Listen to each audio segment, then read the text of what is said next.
Thank you very much, ladies and gentlemen. I would like to thank the organizers of the conference for this opportunity of being here and of being able to address you with these several words. Just to put Bulgaria on the map for you, this slide shows where the country is, right here. Just north of Greece and Turkey, west of the Black Sea, and east of Serbia and Macedonia. So I have prepared some remarks on a theme which reads the crisis, households, and equity. And I hope that then in question and answers, if you would like, we could pursue some of the points I'm trying to make. In mid-October 2009, last year, the European Commission made public its communication, long-term sustainability of public finances for a recovering economy. It was prepared in the context of reflections on exit strategies from the economic and financial crisis and discussions on economic reforms to be made the core of the strategy for Europe 2020. On the basis of a comprehensive set of indicators, member states were classified into categories depending on the degree of risk due to weaknesses of their long-term budget positions.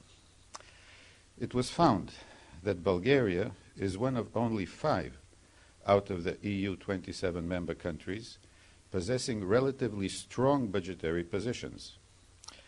3 Scandinavian countries and 2 recent members, Estonia and Bulgaria.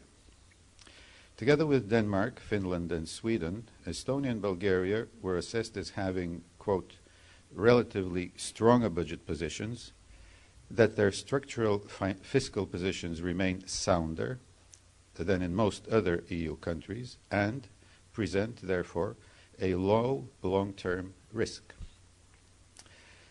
One aspect is worth noting.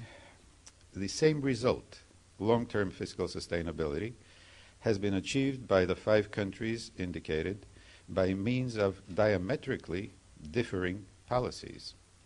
While the 3 Scandinavian countries are long-standing adherents to strong welfare state policies of high taxation and social entitlements, the 2 new members, Bulgaria and Estonia, have been applying strict neoliberal strategies, faithfully implementing the full range of monetarist policies.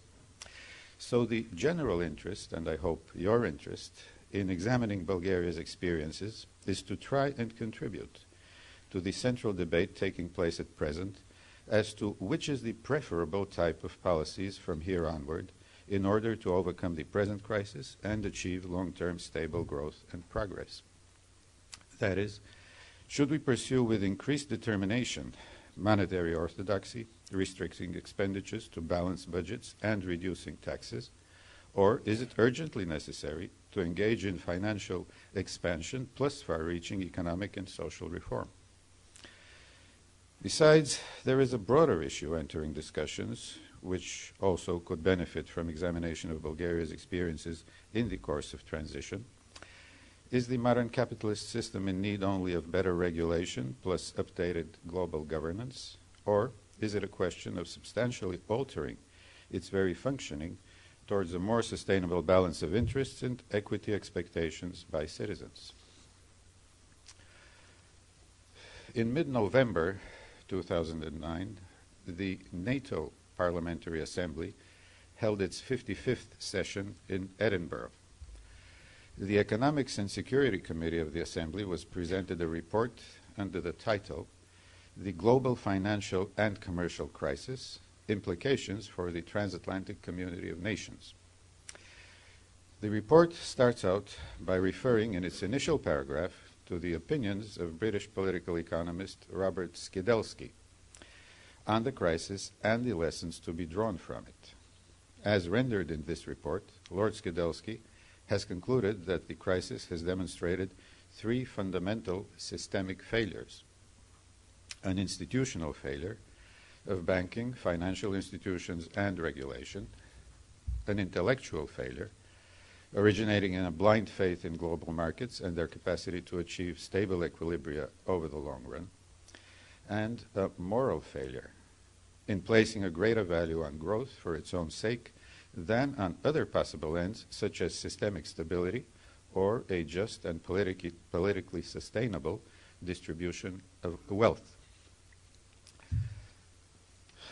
The central question concerning the first of the three failures, that of financial institutions, is whether it was truly impossible to identify the completely unjustified degree of risk introduced into the system with the various financial innovations over the past 2 decades, or were there clear indications and warnings about the possibility of a terrible crisis? And of course, if the latter is the case, why were they permitted to proceed and why wasn't remedial action undertaken? The great majority of the analyses and comments on the crisis hold the view that the risks were largely unforeseeable and that therefore nothing much could have been done to prevent the crisis. However, closer examinations recently have highlighted important evidence to the contrary. A forum vested with high responsibilities, the Financial Crisis Inquiry Commission, was created in September 2009 by the United States Congress as an independent bipartisan body of 10 members charged with the task of delivering a report to the President and to Congress on 22 key questions on the origins and reasons for the financial crisis. The Commission held its first public hearings less than a month ago, on January 13th and 14th of this year. One of the most informative statements at that hearing was presented by the chairperson of the Federal Deposit Insurance Corporation, Ms. Sheila Bair. Before all, she drew attention to the explosive growth of what has come to be known as the shadow banking system. This part of the financial industry, which remained largely outside the jurisdiction of official regulation, developed over the last 2 decades after the enactment of 2 congressional acts in '89 and '91, which tightened regulation on financial institutions and strengthened the system of deposit insurance. The purpose of these acts was providing strong incentives for banks to operate at higher capital levels and with less risk. However, these very same incentives also had the reverse side effect of encouraging the growth of a parallel financial services industry outside the regulated sector. This is what Ms. Bair has to say. In the 20 years following the adoption of the 2 acts, the shadow banking system grew much more quickly than the traditional banking system, and at the outset of the crisis, it's been estimated that half of all financial services were conducted in institutions that were not subject to prudential regulation and supervision. Products and practices that originated within the shadow banking system have proven particularly troublesome in this crisis. There existed since 1994 updated home ownership and equity protection legislation under a specialized act to that purpose, the HOEPA, as part of truth in lending legislation. This act introduced specific protections for a narrow category of high-cost loans used for mortgage refinancing. The Board of Governors of the Federal Reserve System was given the responsibility of ensuring that these acts are observed. In her testimony, Ms. Bair goes on to point out that problems in the subprime mortgage market were identified well before many of the abusive mortgage loans were made. A joint report issued by 2 government departments in the year 2000, entitled Curbing Predatory Home Mortgage Lending, noted that a very limited number of borrowers benefited from this specialized act because of the high threshold that a loan must exceed in order for the protections to apply. The report also found that certain terms of subprime loans appear to be harmful or abusive in practically all cases. Yet, it was not until 2008 that the Federal Reserve Board issued a more extensive regulation to restrict unfair, deceptive, or abusive practices in the mortgage market. But even those only partially solved the problem, And the final conclusion that Ms. Baer draws is that not only did market discipline fail to prevent the excesses of the last few years, but the regulatory system also failed in its responsibilities. There were critical shortcomings in our approach that permitted excessive risks to build into the system. Existing authorities were not always used. Regulatory gaps within the financial system provided an environment in which regulatory arbitrage became rampant, and the failure to adequately protect consumers created safety and soundness problems. However, it is worth noting that the two-day hearings revealed a deep divergence of opinions between the chief executive officers of the four major banks taking part at the testimony and the representatives of regulatory and law enforcement authorities. The latter made the case for the urgent need for action due to the fundamental failures of the financial institutions and of regulatory authorities that the crisis revealed. Still, the bank's leading representatives effectively actually rejected proposals for any more extensive reforms of the regulatory system or of their own practices. So was and is this apparently continuing intellectual failure the result of a kind of blind faith in the self-regulating potential of free markets, or are there other reasons for the persisting lack of willingness to recognize the malfunctioning of the system and to seek to rectify its workings? The plethora of research that has been produced on the crisis and its causes actually demonstrates that there was sufficient insight into the financial risks and long-term weaknesses of the system long before the outbreak of the crisis. One example of this type of analysis is the research produced by Professor Robert Brenner from the UCLA Center for Social Theory and Comparative History. In a paper entitled "What is Good for Goldman Sachs is Good for America: The Origins of the Current Crisis," dated April 18, 2009, Professor Brenner offers a broad view of the pre-crisis developments over the last 3 decades and of the ideas and policies that were adopted and implemented. Here are some of his findings.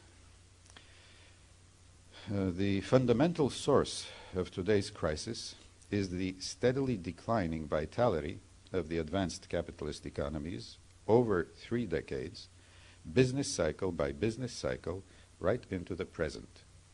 The long-term weakening of capital accumulation and of aggregate demand has been rooted in a profound system-wide decline and failure to recover the rate of return on capital, resulting largely, though not only, from a persistent tendency to overcapacity, that is, oversupply, in global manufacturing industries.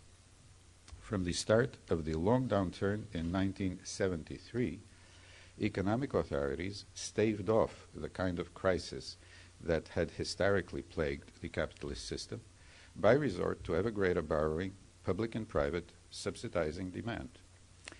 But they secured a modicum of stability only at the cost of deepening stagnation, as the ever greater buildup of debt and the failure to disperse overcapacity left the economy ever less responsive to stimulus.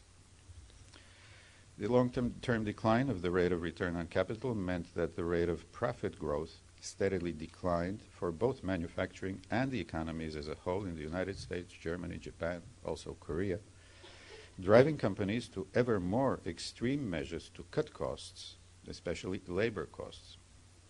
This persistent tendency meant continuous decreases in the growth of consumer purchases and downward pressure on living standards. The final result of these long-term developments was the severe recession in the first half of the 1990s, with both Western Europe and Japan experiencing profound crisis of profitability in their leading manufacturing sectors, and the United States registering its weakest GDP increase for the whole post-war era. This, in turn, led to a most important turnaround of economic policy in the United States, with consequences that have fully revealed themselves only now in the light of the present crisis, as described by Professor Brenner. The Clinton administration's turn to balanced budgets and tight money had been meant to complement its relentless pursuit of a low dollar in aid of revived U.S. competitiveness and exports. With its move back to the high dollar, the administration reverted in key aspects to Reagan-era economics. Construction, retail trade, and the non-traded goods sector, more generally, would now be favored to the detriment of manufacturing, as would consumption at the expense of investment, and imports at the expense of exports. The financial sector and financial markets would meanwhile take center stage. It was a truly major shift, and in retrospect, it seems even bigger. This is because it turned out to mean the de facto abandonment of any real attempt on the part of the United States to stand up to ever more powerful competition from East Asia, ultimately centered in China, and its all-out embrace instead of integrated international production by way of supply chains, foreign direct investment, and relocation of industry to lower wage venues, not least China, and the penetration by the United States financial services industry of every nook and cranny of the world economy. U.S. monetary policy followed the same strategic approach meant to maintain growth by means of increasingly easy money. By nursing instead of limiting the ascent of equity prices, Federal Chairman Greenspan created the conditions under which, this is again Professor Brenner, under which firms and households could borrow easily, invest in the stock market, and push up share values. As companies' stock market valuations rose, their net worth increased, and they were enabled to raise money with consummate ease, either by borrowing against the increased collateral represented by their enhanced capital market valuations, or by selling their overvalued equities, and on that basis to step up investment. As wealthy households' net worth inflated, they could reduce saving, borrow more, and increase consumption. This long-term policy was underpinned by an elaborate philosophy supporting it and rationalizing the choices being made. Again, Professor Brenner. Alan Greenspan, along with the Clinton administration's Council of Economic Advisors, did not hesitate to proffer a full-fledged rationale for the equity price run-up and new economy boom. In this view, the U.S. economy's unfettered financial markets, and in particular the pivotal role played by the United States stock market in allocating capital, made it uniquely capable of technical advance and, in turn, rapid economic growth. The assumption was, of course, that markets know best and that equity markets are able to pick out the most promising firms. But both the experience of the high-tech stock market bubble of 97-2000 and the subsequent and persistent slowdown in the real economy throughout the first decade of the new century were ample evidence that markets do not achieve balance and growth on their own. And another statement by Professor Brennan. Simply stated, despite the enormous subsidies to purchasing power that were provided by the wealth effect of the historic asset price bubbles, as well as the return just about everywhere to old-fashioned Keynesian budget deficits, the struggle to revive profit rates that had sunk to post-war lows left the growth of aggregate demand at post-war lows across the advanced capitalist countries, making for the worst economic performance since the end of the 40s. It was therefore not at all surprising that once the bubbles began to burst in 2006 and 2007, especially when housing prices began to plunge, that the global economy faced its most serious recession of the post-war period, or something significantly worse. The repercussions of this strategy throughout developing and transitioning economies should be assessed in the context of the set of international economic policies developed over the 1980s by the financial and monetary authorities in Washington, both national together with international.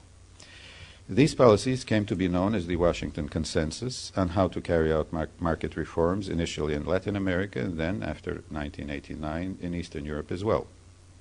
Much debate has taken place over the years as to the inception, interpretation, soundness, and end results of this set of policies. In a paper that appeared in 2006 called Goodbye Washington Consensus, Hello Washington Confusion, ?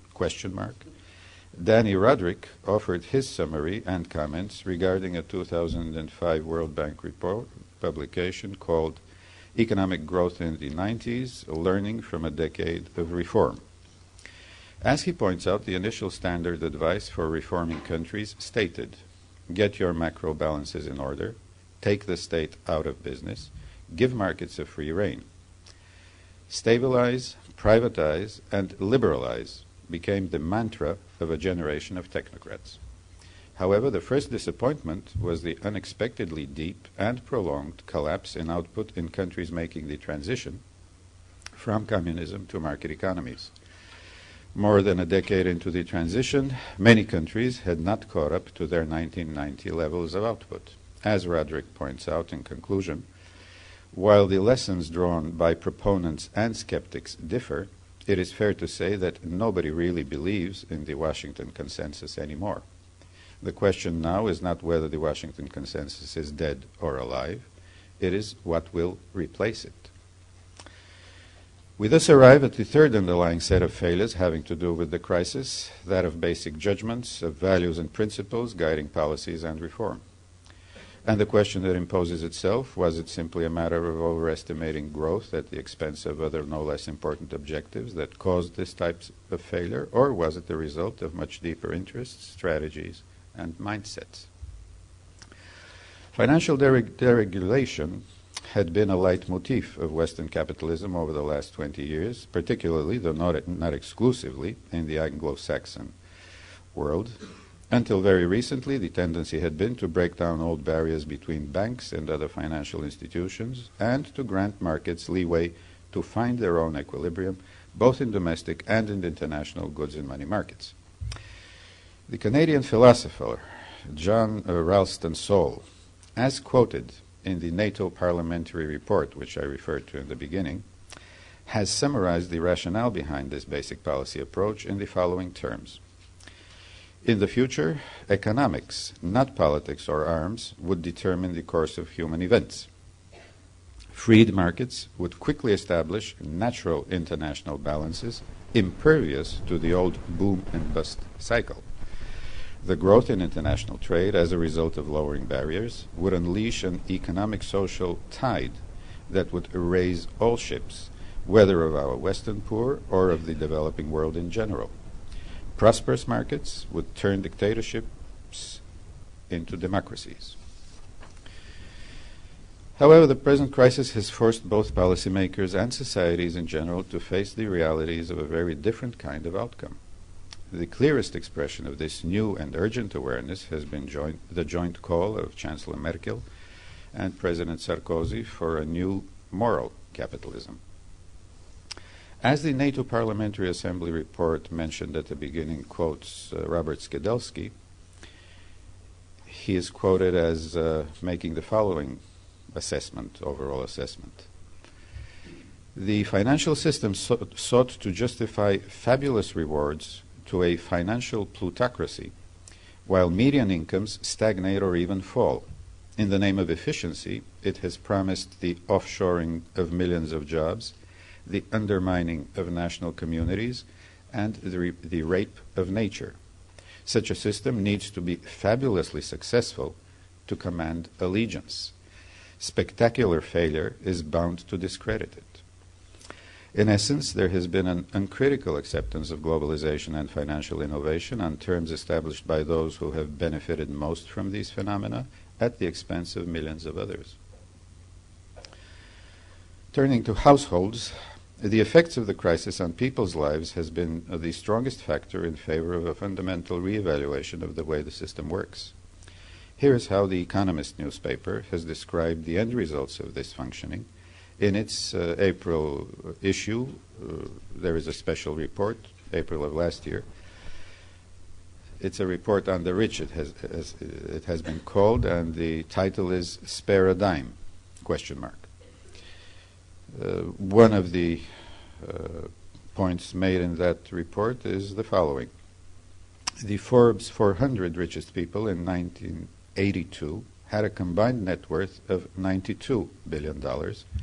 By 2006, they owned $1.25 trillion. Almost a quarter of the 2006 rich owed their fortunes to the financial sector compared to less than a tenth back in 1982. The reverse side of the process of income and profit maximization at the top has been a significant increase in income inequality, principally in the United States and Britain, plus the stagnation in incomes and living standards of the middle class, accompanied by an increasingly unsustainable debt burden. Here again is The Economist. Between 1947 and 1979, the top 0.1% of Americans earned more on average, paid 20 times as much as the bottom 90%. By 2006, the ratio had grown to 77. In 79, 34% of all capital gains went to the top 1% of recipients. By 2005, the figure was 65%. All this happened during a period when American workers' median real incomes stagnated. In 2007, according to the Census Bureau, the median income of American male workers was $41,113, less than the $45,879,000 in 2007 money that they earned back in 1978. Families made ends meet because more women worked and their real incomes did rise, and because they were able to borrow money to maintain their spending. Not surprisingly, there has been a growing sense of injustice among people, deep resentment and rejection of gigantic bailouts of failing banks with taxpayers' money, while homes have been given up without any meaningful governmental support forthcoming. As to households covered by the World Bank's category Europe and Central Asia, a group of bank economists made public in December 2009 a study on the basis of stress testing households throughout the region entitled "The Crisis Hits Home." Here are some of the central findings of the study. Poverty will rise. By 2010, there will be 11 million more people in poverty, and more than 23 million will find themselves just above the World Bank's international poverty line relative to baseline pre-crisis projections. The growth in poverty would represent a fifth of the ECA population who moved out of poverty between 1998 and the year 2006. The growth outlook for the region has been subject to continual and significant downgrades from October 2008, in addition to substantial uncertainty regarding the duration and severity of the crisis. It is unclear whether economic growth, if and when the recovery begins, will necessarily translate fully into a growth of household consumption. The end perception of people have come away with, the perception they have come away with is of a drastic lack of fairness, of equity in the way the economy and society operate. This sense has escalated to outrage in light of the gigantic bailouts of taxpayers' money, while the same failed banks continue with remuneration practices seen as totally unjustified. A few words on equity. Throughout the above, what I have been talking about till now, there has been one word, equity, that has appeared in two seemingly totally different meanings. One of shares or stocks, equities, the other of fairness or justice. Yet, on second thought, one can make the case that the two meanings, referring respectively to the stock market and to social conditions, should not in the final analysis be all that different. The notion of equity to denote a share in a company would seem to mean that the share should represent a fair expression of the true value of the part of the company it denotes. Again, equity or fairness in society stands for a just distribution of means and opportunities on moral grounds for a life in dignity and security for each of its members. It is therefore possible to consider the double application of equity as actually coming down to the same expectation for fairness. And it is precisely this essentially converging notion that has been most seriously violated, not only now by the crisis, but rather throughout the last decades through the workings of the free market capitalist system. The totally unrealistic market valuation of stocks, forming so-called bubbles, plus the modern flourishing of Ponzi-type schemes have discredited the basic justification that markets attribute fair value to enterprise. And the wholly unjustified accumulation of huge private wealth as a result of casino-type behavior by a few insiders while the vast majority's incomes remain stagnant and living standards even fall, has destroyed any sense of social justice. It would therefore seem logical to adopt precisely the notion of equity as the starting point for both for reforming the financial industry and economies in general, as well as for restoring social cohesion as the basis for working societies. And equity should be the ultimate criterion on which we judge the actions of governments and the behavior of companies. A few words on the case of Bulgaria. Bulgaria entered upon the road of change on the day following the fall of the wall. On November 10, 1989, the long-serving leader of the ruling party in the country was dismissed and was succeeded by a reform-oriented leadership. There followed the growth of a new democratic opposition and the successive introduction of a multi-party parliamentary system, free elections, and market economy reform. The overriding national objective, accession to the European Union, was achieved as of January 1st, 2007. 3 years earlier, in April 2004, Bulgaria became a member of the North Atlantic Treaty Organization. As to transition in general, delayed structural reforms plus unsound banking, lending, led to a collapse of private banks and a deep recession plus hyperinflation over 1996-97. Since April 97, Bulgaria entered a period of greater political stability coupled with comprehensive economic and financial reforms and extensive industrial privatization. Economic policy firmly adopted monetary orthodoxy with a currency board regime and a basic budget rule requiring surpluses on a consolidated fiscal basis and an overall expenditures cap of no more than 40% of gross domestic product. This policy was underpinned by a 20% value-added tax rate with no reductions for sensitive items. Over the last 5 years, significant tax liberalization took place with the introduction of a 10% profit tax on business and, since 2008, a proportional or flat tax on private incomes of 10%. This liberal tax policy was coupled by strict fiscal policies aimed at maintaining surpluses in the annual government budgets of over 3% of GDP. The result has been accelerated growth of GDP at over 6% per annum for the years 2005-2008, a significant drop in unemployment to just above 5% of the workforce at end 2008, a significant reduction of official external debt to below 15% of GDP, coupled with steadily growing both foreign currency and fiscal reserves. These developments permitted increases in wages and pensions of up to 50% in real terms over the same 4-year period, and the expansion of social services targeting vulnerable subgroups among both children and the elderly. The banking sector remained sound since back in 1997 it had undergone fundamental restructuring in the wake of the collapse, and as a result of that collapse, strict banking regulations with oversight by the Bulgarian National Bank were introduced and progressively strengthened. The downside of these achievements was the extremely low level of incomes, no more than 40% of the EU 27 average, making it the country with the lowest income levels in the Union. Furthermore, the wage bill in the economy takes up no more than 35% of national income, while the EU average is no less than 45%. This, alongside the fact that price levels are over 50% of EU averages, with prices of foodstuffs and other necessities in the 60 to 70% range.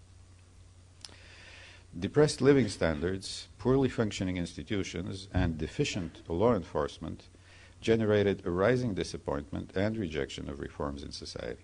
The overall mood of people and morale registered decreases to extremely low levels as a reflection of the overall perception as to the lack of values in public life, of fairness.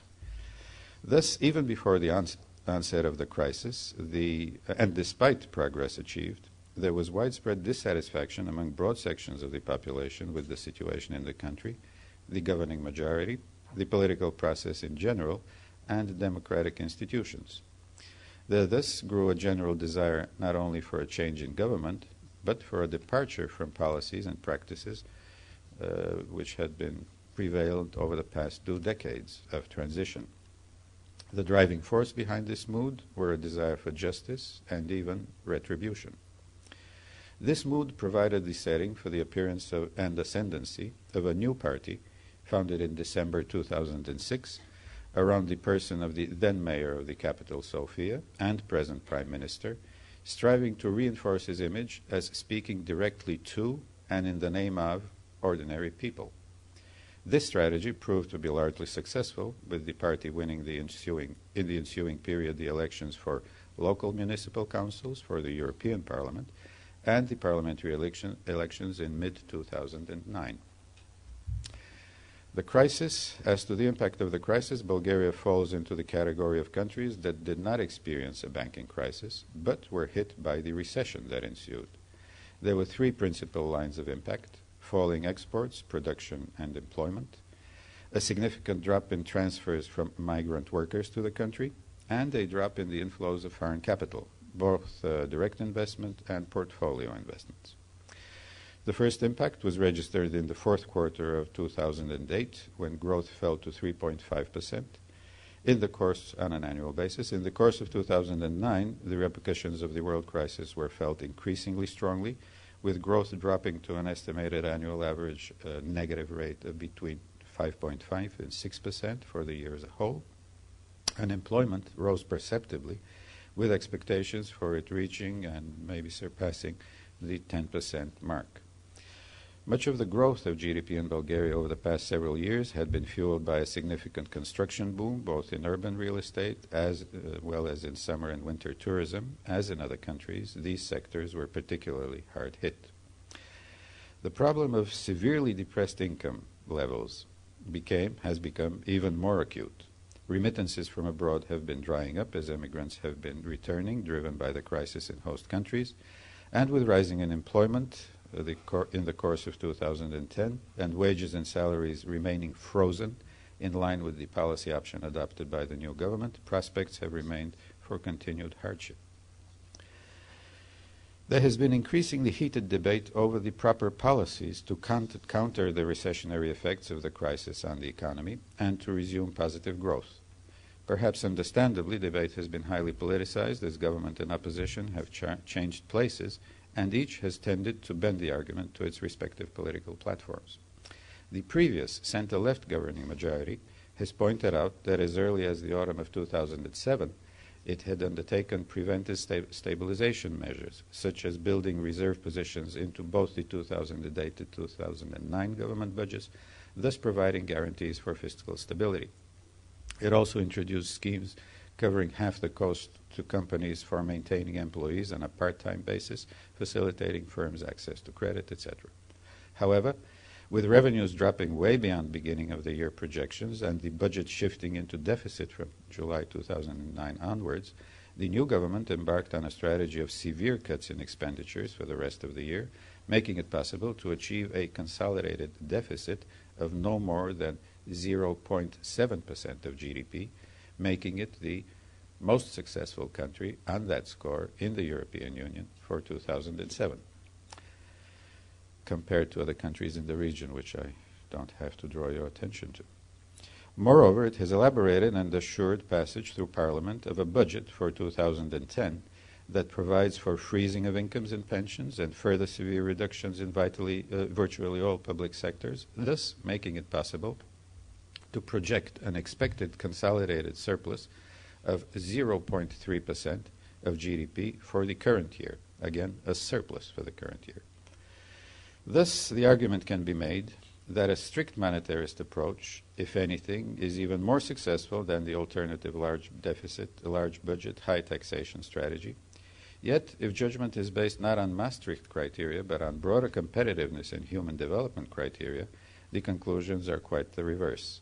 While the 3 Scandinavian countries are leaders both in competitiveness and quality of life rankings, Bulgaria comes only 62nd in Human Development Index of the UNDP and 76th in this year's World Competitiveness Rankings presented at Davos.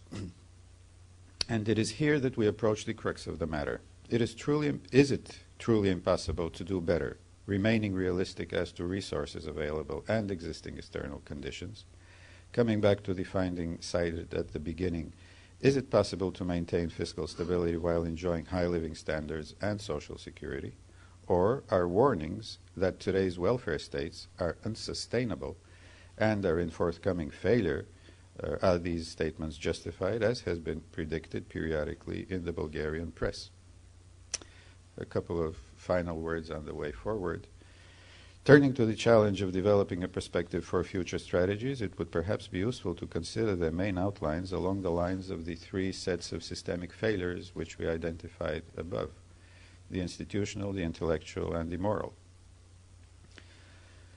Globally, the shift of focus to the G20 format is clear recognition and timely response to the substantial change in the relative weight of global economic power in the different parts of the world. Yet, this is only but the beginning of the real rebalancing of international trade and finance at the global level, which is required.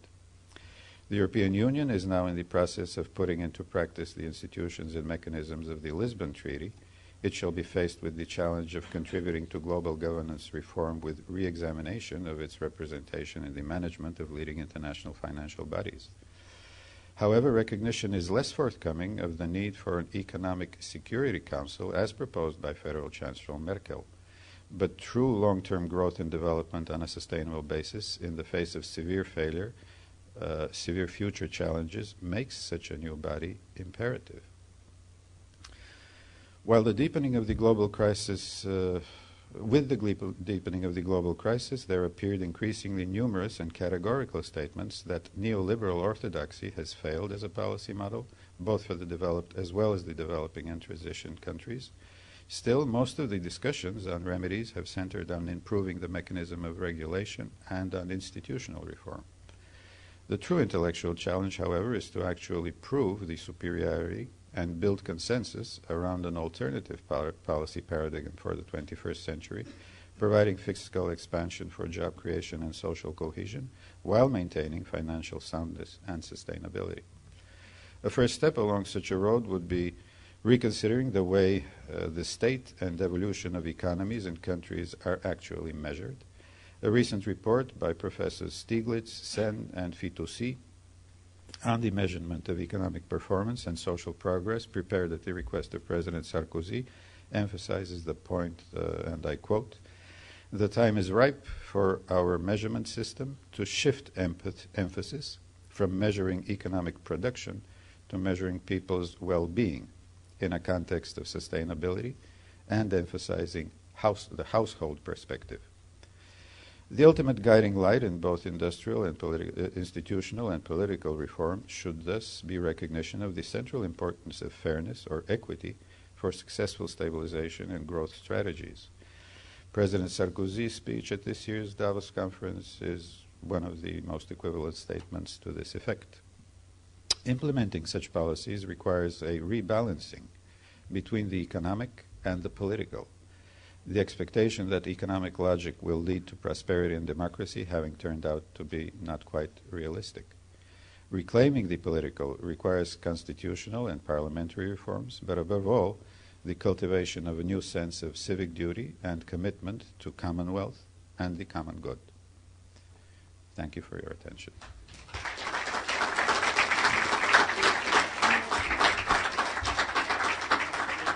5 minutes more. Excuse me.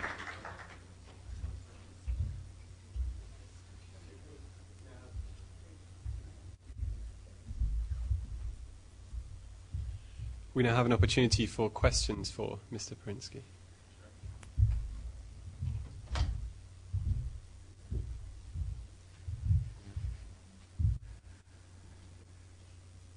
There is another slide. I wonder if we could show it.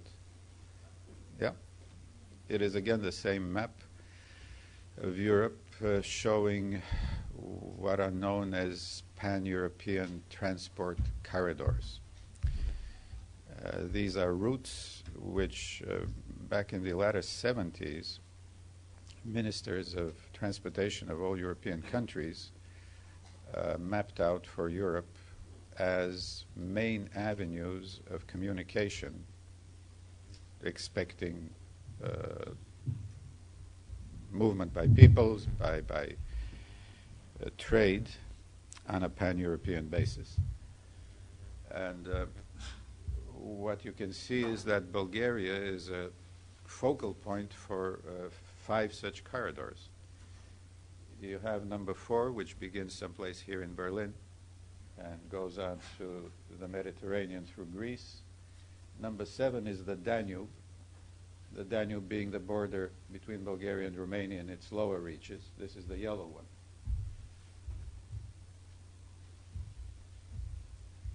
There is number 10 from the southern part of Germany down to Turkey, Istanbul. And then you have number 8, which connects the Black Sea to the Adriatic, running through Bulgaria, Macedonia, and Albania. And you have number 9, which connects Finland, Helsinki, again with the Aegean.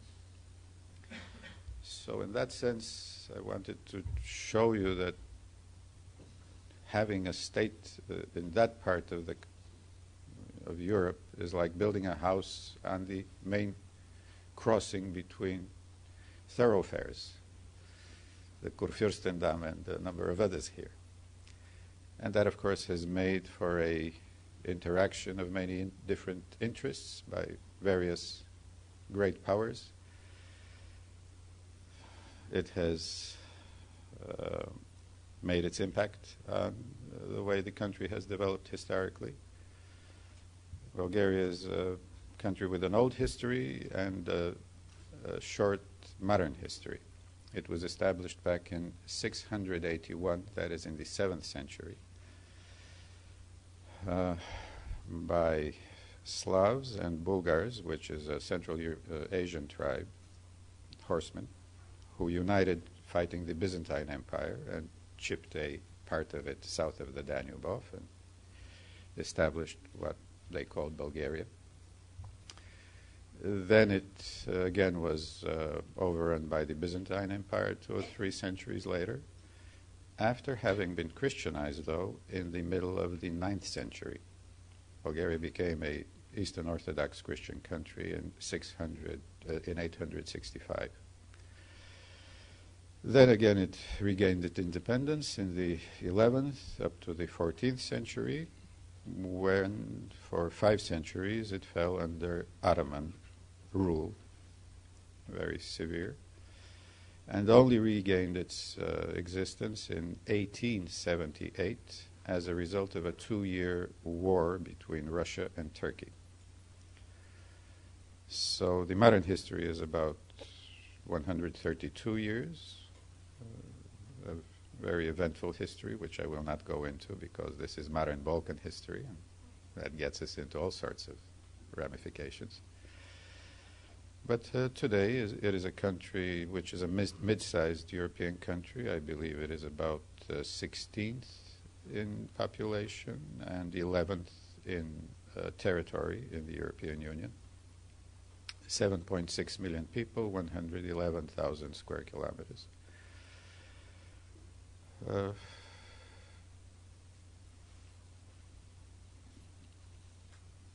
Any questions? Professor, first of all, thank you very much for your very interesting speech on the crisis and its effect on equity and individual households. You were talking at the very beginning about the crisis itself, and you mentioned that as well that, heavily mispriced assets played a huge role, especially in the mortgage market, on the creation of the bubble that finally burst and then led to the crisis. I think this is completely right, and I agree. Unfortunately, we have seen now that the crisis is not that deep anymore, that American institutions, be it Morgan Stanley or Goldman Sachs, tend to go back to a very casino-like behavior, and I think that they will again force prices of assets to go in very, very strange directions. However, there have been some attempts by various institutions and people that are responsible for it to find some mechanisms to avoid future mispricing again, be it, for example, through risk accounting or mark-to-market approaches. My question would be now, do you think that these approaches are going in the right direction, and are they drastic enough to avoid a future recreation of such a bubble? Or on the other hand side, do you think they are not drastic enough, and maybe have any thoughts on what needs to be done to avoid such a misbehavior again? Thank you. Thank you for your question. This is probably the central question engaging the attention of all those both involved in the economy and in government. And I would not venture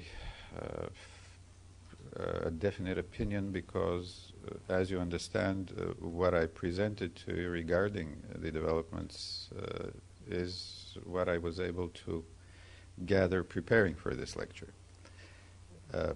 For a substantive answer, it would have to be given by somebody who is very intimately involved in the actual search for remedies or who is studying it on a systematic basis.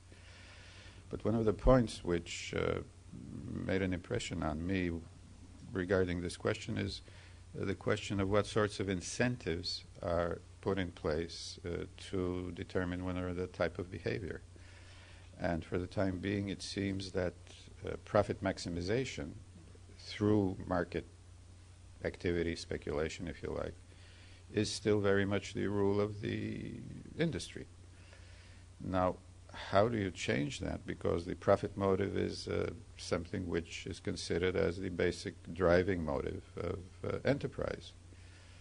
But clearly, the question is what sort of limits should be introduced on profit maximization, not so much as prohibitions, but rather incentives for more responsible types of profit increment. Maybe you have noticed, I noticed some news items in the press here which made the point that leading German companies have announced that they won't do business with banks that engage in exorbitant bonuses. So one type of restraint would be a rejection by the business community, a kind of self-regulating behavior to restrain this sort of excess. Clearly, the whole regulatory system needs to discover ways of not letting such practices develop and grow. And I would refer you to the documentation of this Federal Crisis Commission, which I mentioned. You can find it on the web. There's much written material introduced as written statements. But the news commentaries of this meeting were very much that the four major bank presidents of the four major banks were quite defiant in rejecting any more extensive re-examination of their behavior. So this will be something we'll have to follow.